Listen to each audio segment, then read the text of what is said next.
The last 5 years of my life have been really transformational. Things don't just happen to you. Like you need to put yourself in situations where that could happen. I got really excited about building something.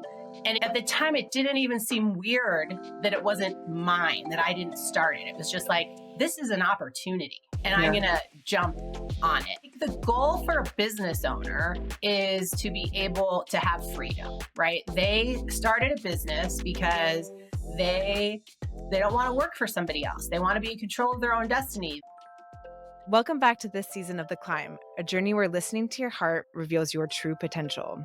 With the Intermountain philosophy, on this show, we're here to teach you how to embrace the limitless nature of growth. Women are reshaping the world, driven by their dreams. Our mission is to empower you to listen to your heart, pursue those dreams, to create a community where women like you can begin the climb to true success together. In a world of comparisons, reconnect with why your work matters through inspiring stories of female entrepreneurs all around the world. Discover what it means to build your legacy with authenticity and face your inner challenge with confidence. Join us on this podcast as we explore how to become fearless, unleashing your true potential for you and your business. If you choose to accept, your adventure awaits. Ready to climb your inner mountain? The climb starts now. Hello and welcome to this week's Climb with Melissa Glick. You know what? It's so funny. I feel like I've known you for years, but we've only actually spoke once before. So I'm really excited to speak with you today and get to know you a little bit more, Melissa. Welcome. Thank you. Thank you for having me. I feel the same. It's so cool how you can interact with people online and build a relationship. And then when you do talk on Zoom or you meet in person, it's like, oh my gosh, like we actually have a real relationship. It's so true. And honestly, I was thinking about this the other day too, even like, I feel like my LinkedIn community, y'all know me more than I think some of my friends IRL, like, cause I'm just like consistently showing up, and same with you. Like, it's quite amazing. I mean, it's different. Most of my like friends in real life, they do not get what I do at all. And I know that my LinkedIn community does. And so it's like, it's a really cool friendship and bond that I think we share. And that's why I think we're all so supportive of each other.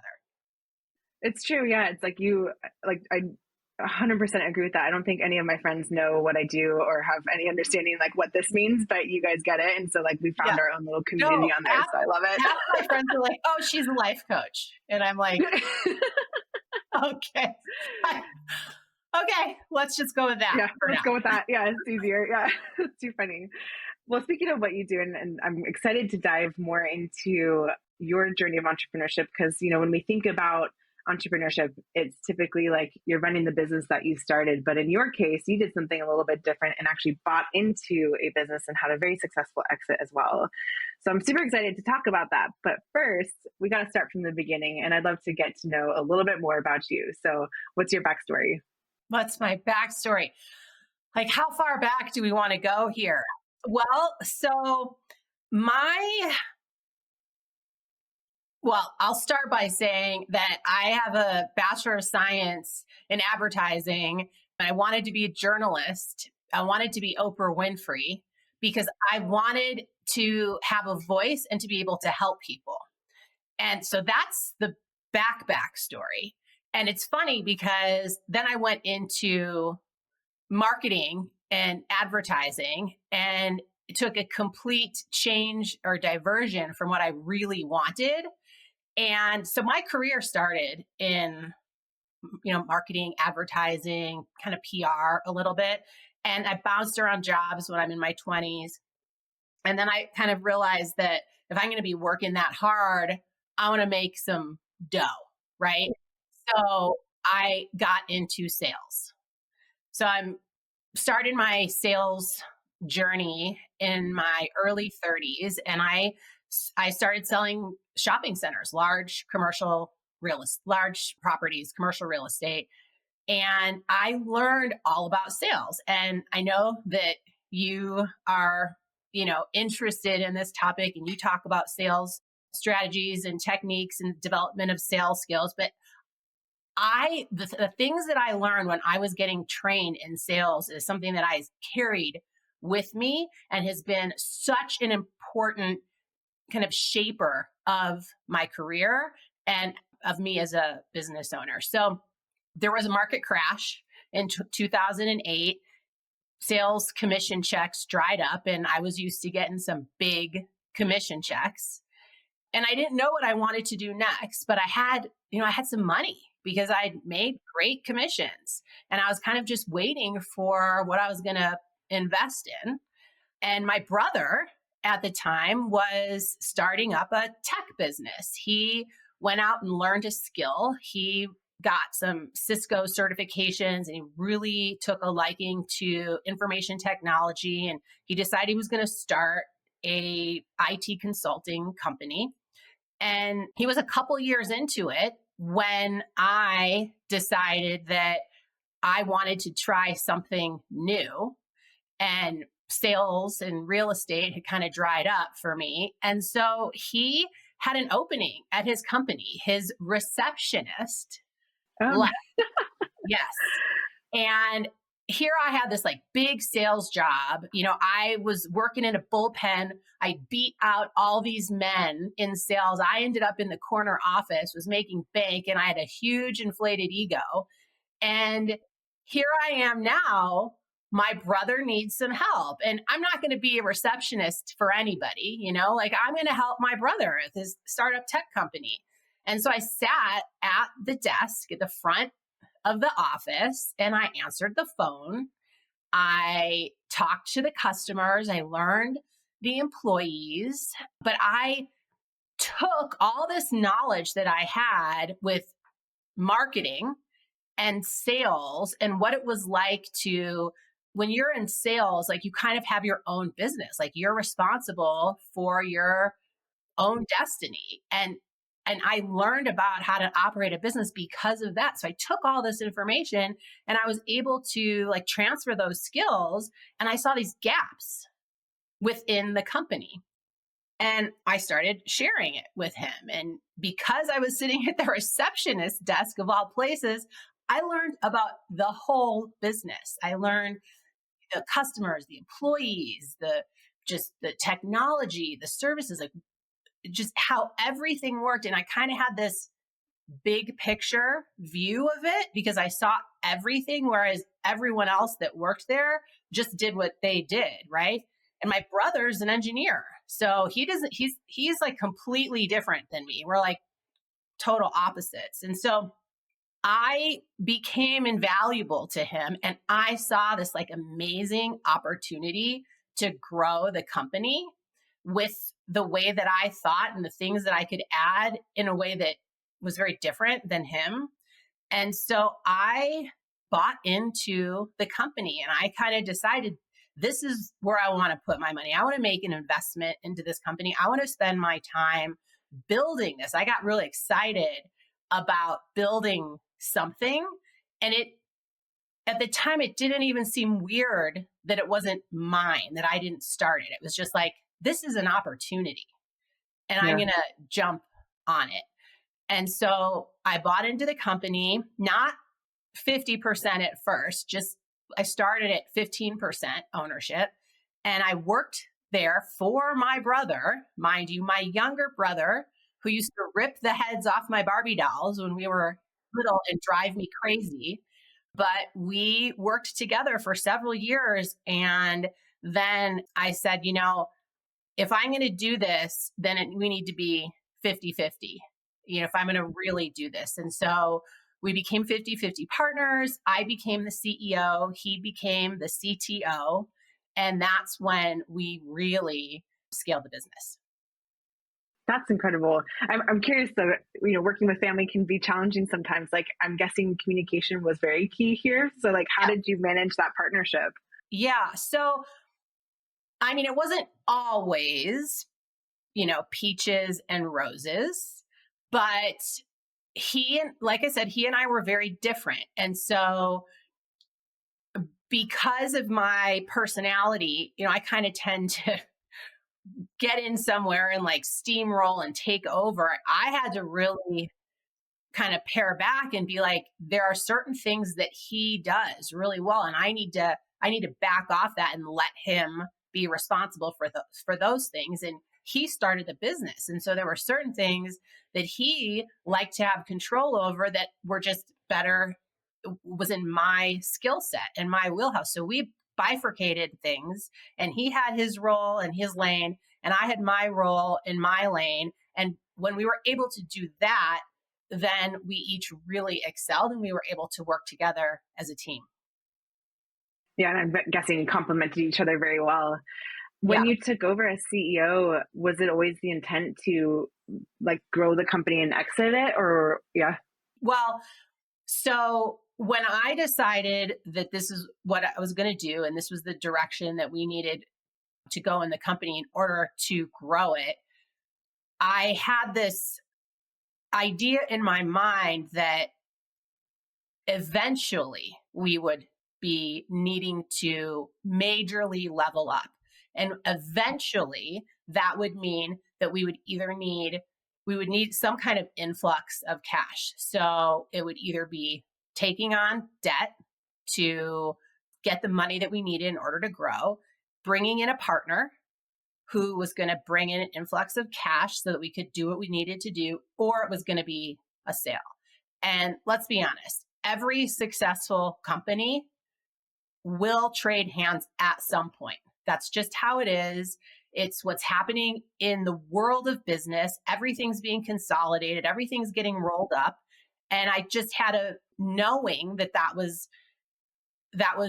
a potential future for us. And so even though when I moved into the CEO role, I didn't know 100% if we were going to sell. I didn't know when we were going to sell. I didn't know any of that. We started our exit plan. We started planning for an exit right then. And that was years and years and years and years before we actually pulled the trigger on trying to sell. That's amazing. I mean, even if you ended up not selling, it's having that plan. And I'm guessing that might be where your systems came into play very well, of like making sure the foundation of your business is set up so that if and when you want to sell, you're ready for it. Yeah. I mean, it's really important. You know, when somebody decides they want to have a business, they will put a business plan together. Then they'll maybe develop a marketing plan. You know, those are sometimes the biggest plans that business owners will make initially.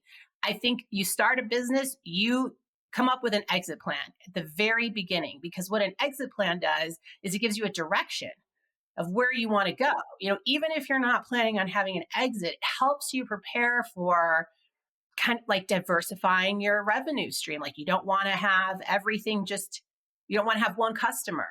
You don't want to have one income stream. You want to diversify that. You want to be thinking holistically about the business so that it has a value, and it's not just something that when you decide you're done, you walk away from. Like a business is an asset, and you want to treat it as such. And so you want to have a plan for doing that. And that's what an exit plan does. Yeah. And actually, I mean, that's so relevant even to like solopreneurs, you know, coaches, consultants with their own business. Like it helps you plan for where you're going with this. But I guess out of curiosity, with those that are just starting and, you know, are building the plane while flying it a little bit, right? Like we kind of got our hands on everything. Like how would you suggest prioritizing this? Like what would be those first steps to like at least start thinking about it, and what should you be thinking about? Yeah, so that's a really great question. And I kind of talk about this in my content a lot. There is nothing wrong with being a solopreneur and being self-employed. There's nothing wrong with it. It is great. You can make great money. You can be, you know, responsible for your own financial future. It is also not a business. It is a job. You have now created a job for yourself, and it is very hard work. And at the end of the day, when you are done doing it, you walk away and you have nothing. So a business is an asset. So you kind of have to decide, do you want a job, even if you're working for yourself, or do you want a business? If you want a business, then you kind of have to think about it runs without you. A business is something that can run without you. So if that's what you want, like you, for example, you have a business that you're really working on growing, this, cleaning business for one, right? Yeah. So yeah, the several. Mm-hmm. So you don't want to be the person cleaning. You Yep. want to have people cleaning, right? So you have to think about building a team that works for you so that eventually you can step out of operations. Yeah. No, and that makes no sense. Like, so for the cleaning business, that's what I'm doing with my husband now. What do you think about on like the coaching consulting side? Is that something that's even possible almost because it is very one-on-one and individual, I guess, like if that makes sense, like, is that even possible? Yeah. So there's different ways to have a coaching business. But it Yeah. kind of goes, I'll go back to the question is, what's the intention? Do you want to be a coach that provides one-on-one consulting and individualized coaching to people long term? And if you do, that's fine. That's not a business. If Right. you're the one who's doing it, it's a job. But if you want to create a agency or you want to create a business that has lots of different offerings, or you have a course, or you have some kind of, educational component or events or some other part of your coaching business that is scalable, then you can create a business out of it. But if you want to have your one-on-one individual meetings with people, I don't know how to scale that if it's just doing it, unless you bring on other coaches that are going to do that and you're going to step out of that role and eventually be the leader that those coaches model their practice from. Yeah. Yeah. I think that's one of those things I realized as I was starting out my business, like my coaching business. Within 6 months, I was kind of like, this isn't scalable. I only got a certain amount of time in the day, right? Yeah. And so how do you take my service and productize it, right? And I think that's a lot of things that consultants go through of like taking their unique system and putting it into some sort of product, then you can actually scale it and turn it into a real business, right? I think that's something, a fear of everyone, especially if you're trying to take some time off, right? Like those are the things, even just like even if you weren't to grow it too much, like that stuff you can't do if it's just about you showing up, right? Yeah. I mean, I think the goal for a business owner is to be able to have freedom, right? They started a business because they don't want to work for somebody else. They want to be in control of their own destiny. They want there to be a well-oiled machine providing them the lifestyle, but you can't have any of that if you are in it working operations. So there has to be a plan to get you out of operations. And that's where systems really becomes like such a huge part of my life and what I talk about, and just how I was able to grow a business that I could, easily go on a vacation. I could, I had people in place that I trusted, that I knew were going to, act on behalf of me, but I didn't have to be there. And that could have continued on. But, for me and my brother, like we knew that the business needed more resources, and that meant a sale. But I built a business that could run without me. And I think Yeah. that's what inspires people to go into business ownership. Totally. Yeah. And I love it with your systems. You do talk about it a lot, and you even have on your banner, it's like systems are sexy. So it's like clearly very important, especially in the world of entrepreneurship. So once you did have a very successful exit with your business, and then I've seen you write about how like you're just beginning now, or life's just starting now, or something along those lines. Can you walk us through that a little bit? Because from my perspective, it sounds like you've got it all, right? But now it's just beginning. Like, Yeah. I'm curious about that. Mm-hmm. So the last 5 years of my life have been really transformational. So yes, we went through a pandemic as an entire planet, right? And everyone has a story about COVID.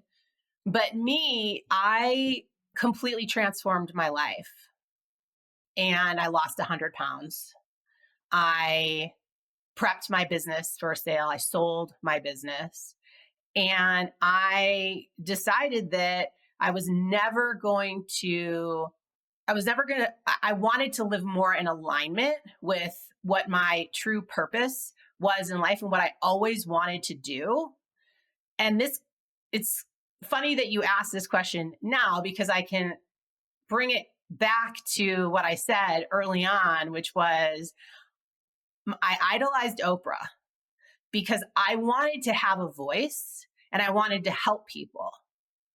And when I was growing my career and even growing my business, I felt like I was doing something great. I mean, we provided solutions to businesses that really, really needed our help. But to me, it wasn't like personal. Like I didn't really feel like I was doing my soul's purpose.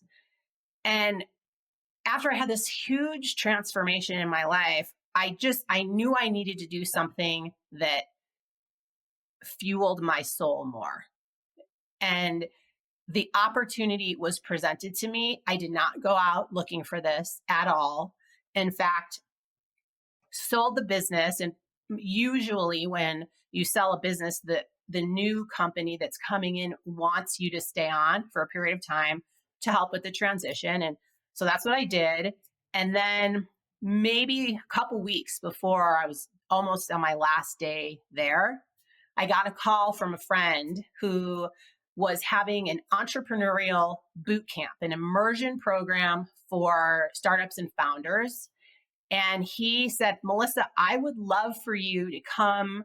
It was a 3-week immersion program. It was like stay in the mansion, food, workouts, massage, like coaches, mentors from all over the world are coming to this event. Founders, business owners are coming to learn and be inspired. I would love for you to come to this event, share your story, a woman with a successful exit in tech, just like be there as a resource and share your story with us. And I was not really prepared for that. I'd never done something like that before. I'd never been on a podcast before. I didn't even know what my story was, to be honest, because I was just like, business for 15 years. But I went, and it was 33 days after I ended my role at the company. And it was the coolest thing I had ever done. Just being a part of something that was such a learning experience and such a community. And everyone was just so eager. And I learned. I mean, I was going as a mentor, but I learned so much. And all the startup founders were like, Melissa, how do you do this? Tell me this, tell me, just share, like download everything. And I was like, oh my God, I love it so much. I got my first 2 clients there. No way. This is the first check that I ever got. It was for $5,000 and it's hanging on my wall because it happened at that event. And I was like, this is what I need to do next.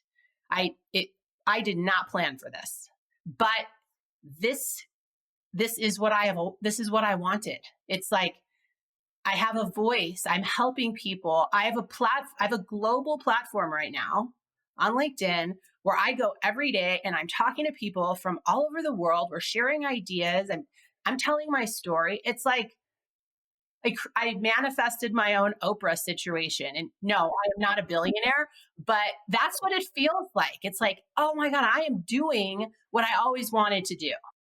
That's so funny you say that, because I literally wrote down in the beginning, voice wanting to help people after we mentioned Oprah, because I'm like, you're literally doing that now.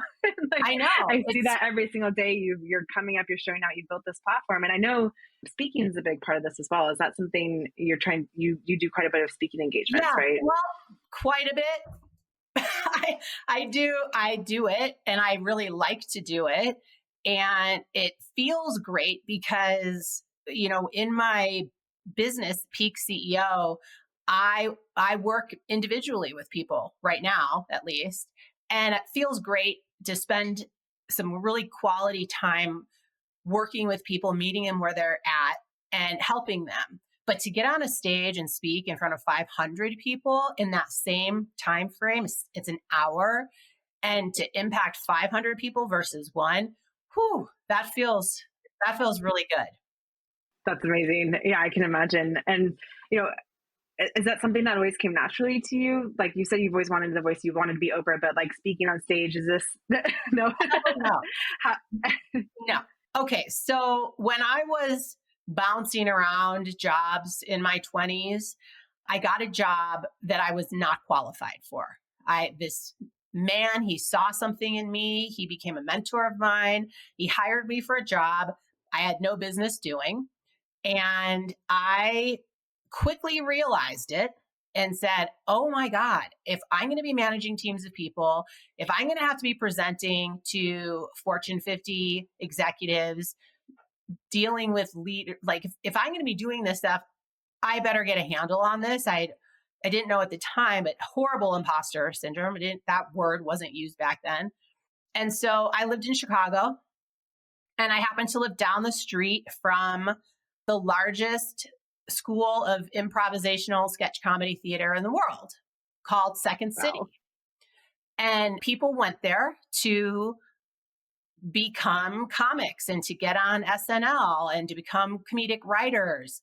People also went there who were professionals who wanted to become better at, building confidence and become better at public speaking. And so I ended up taking some improv classes. And next thing you know, I was in it for a year. I was a part of an improv troupe, and we performed on the main stage at Second City. Scariest thing that I ever did in my life. I was the worst one.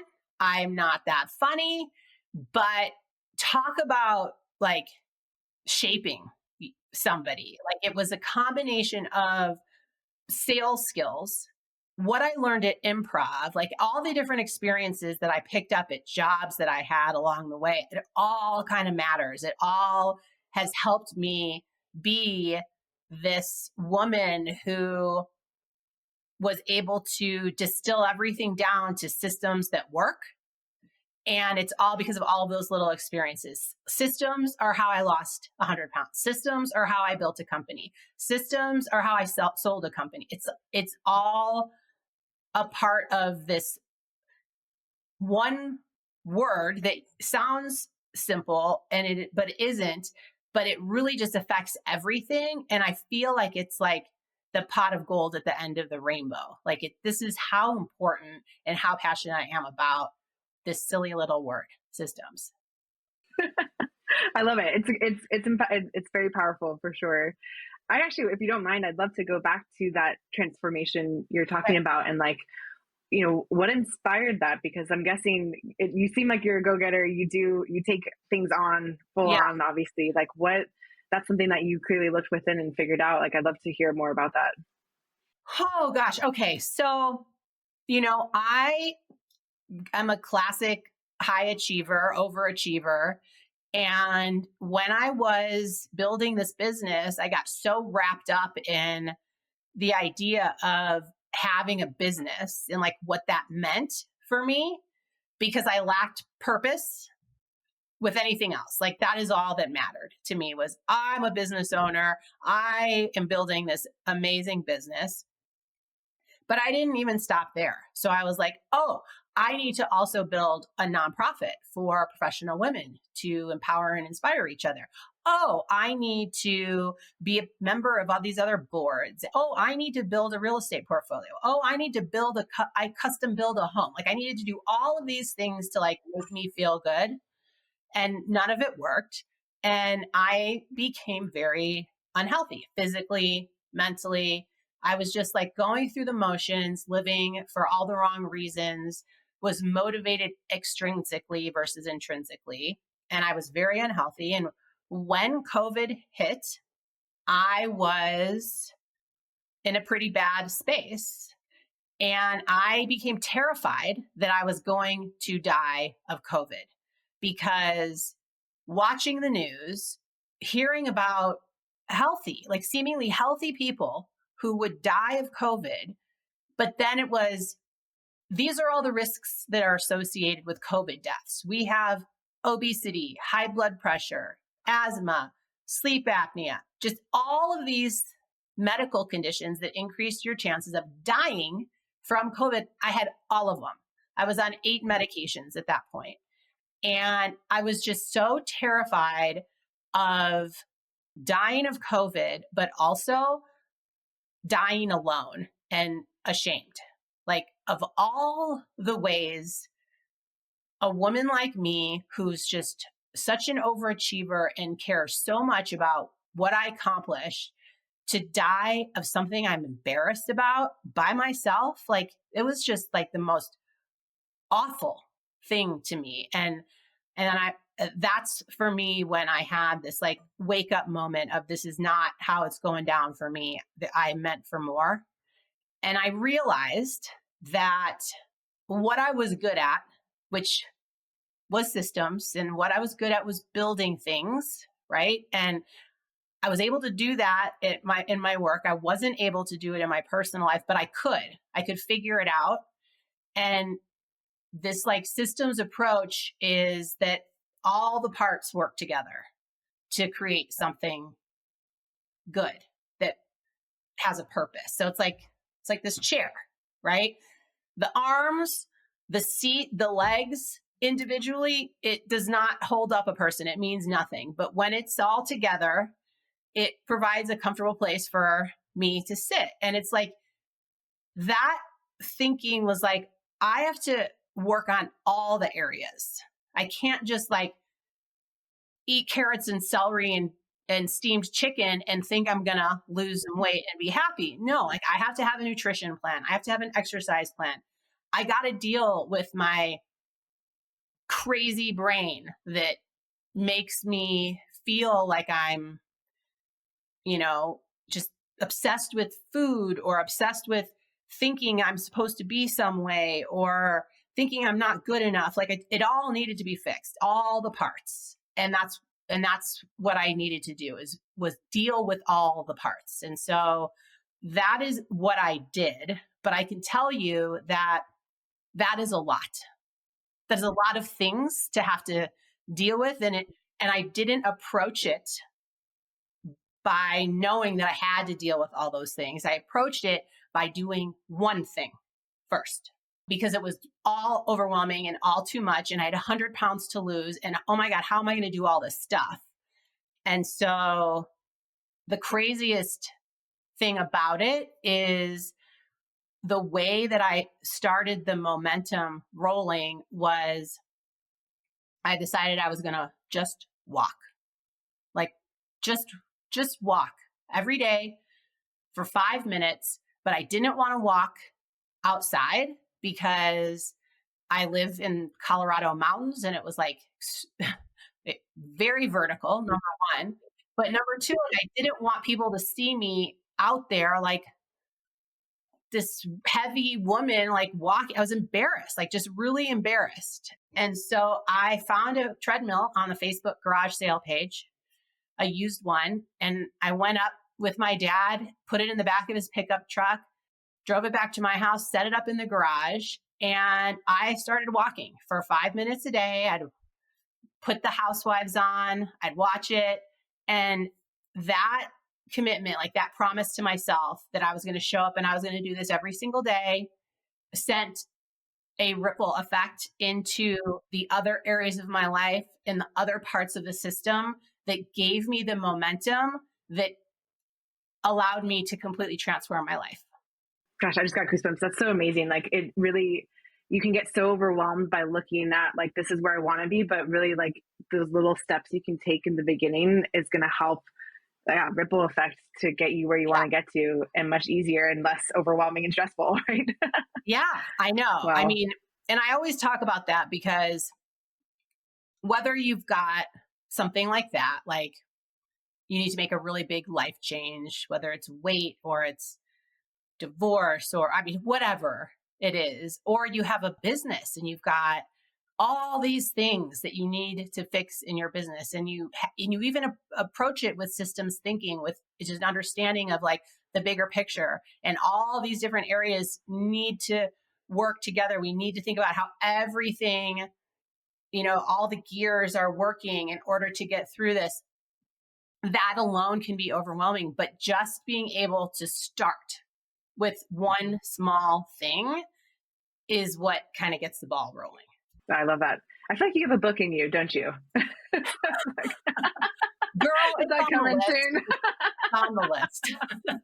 That's too funny. Well, this ties in nicely to a question I always ask my guests. Self-care is so important throughout like all aspects of life, entrepreneurship, everybody. What self-care routine did you incorporate during this time, and still today, hopefully, that's just become a non-negotiable in your routine?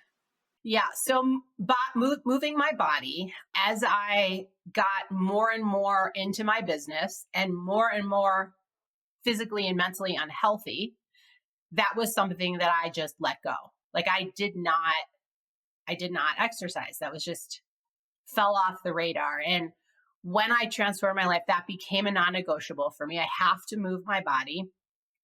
And yes, losing 100 pounds is amazing, but something else happened for me that was equally amazing. I'm actually getting emotional just saying it like that, because I found something that I love, that I never thought that I could do before. And that was that I discovered I was a dancer. Oh, wow. And I've always loved watching dance, like always. I've had friends who are dancers. I've just always loved dancing movies. And I never thought that I was one. It never even occurred to me, because frankly, I'm like not that good. I'm not that coordinated. I don't have fast feet. I'm not that strong. Like I'm not graceful. I don't have all those qualities that you think a dancer has. But it was like 3 years ago when I was like, I saw an ad for a dance workshop, and I'm going to go. Like, I want to try something new. And I completely fell in love with dancing, and specifically partner dancing. And I have been dancing for the last 3 years. I absolutely love it. If I don't dance, my world gets rocked. Like, it brings me so much joy. It is along with moving my body, like my number one biggest piece of self-care, because it completely lights me up. I'm like smiling cheek to cheek over here. I love that so much. It's like, that is so magical. I mean, I'm tearing up from that. Like, it's like you can feel the joy that it's brought to your life. Yeah. And that's amazing. I love it so much. So I started learning bachata, and then I learned salsa, and then I got into zouk, and now I'm learning West Coast swing, and I love it so much. That's amazing. That's so inspiring. I don't know if I've told you, I lived in Argentina for 6 years, and I was so determined to learn to dance. Yeah, I wanted to. I didn't get that far. This was back when I used to be super shy, and I was like no confidence whatsoever. And I went to a salsa class, and I ended up running out of it halfway through. I was so scared. So I like never did it, but I like bachata is amazing. Like, that is so cool that you're doing it. And it does remind me that my husband, we just did our civil marriage, but we're having our actual wedding next month in Mexico, and we don't know how to dance at all. So we're going to take some classes together. Yeah. So that reminds me, we need to get on that. But oh my God, that is like, amazing. For me to be able to find a man who will dance with me. Oh, I always tell any man, if you can learn how to dance, you will have a mile of women waiting for you, because there's never enough strong male leads ever.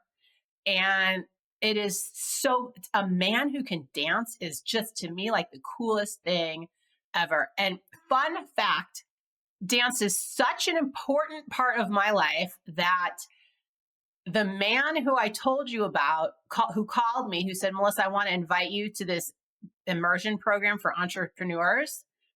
I met him in salsa class. No way. Mm-hmm. That's awesome. So if I didn't do salsa, I never would have met him. And who knows if I would have even ended up with Peak CEO doing coaching. Like, it all just, it's like serendipity. It is.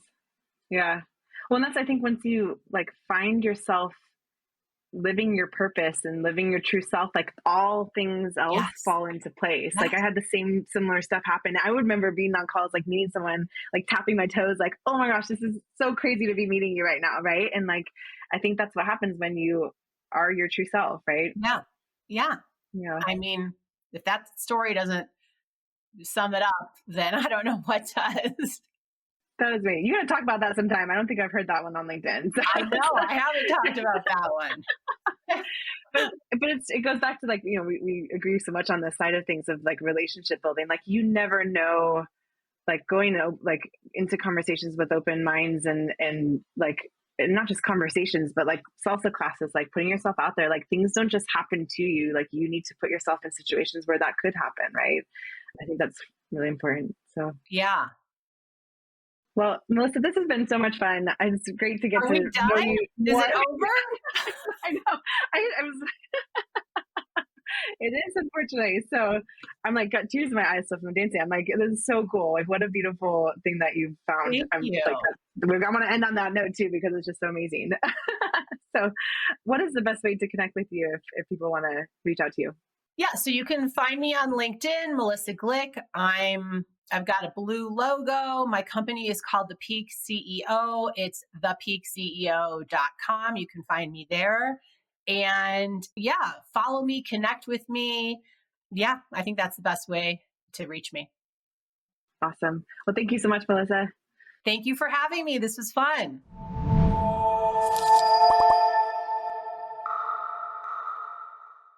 Thank you for joining us on this episode of The Climb. Not ready for your journey to end? Make sure to join our online community and subscribe to our YouTube channel to discover your true spirit, strength, and potential today. Details in the show notes below. Need a guide for your journey? Check out our founder, Diane Wong's new book, The Inner Mountain. Until next time, remember, you are an experiment. Focus on your own path and continue to climb your inner mountain. Thank you.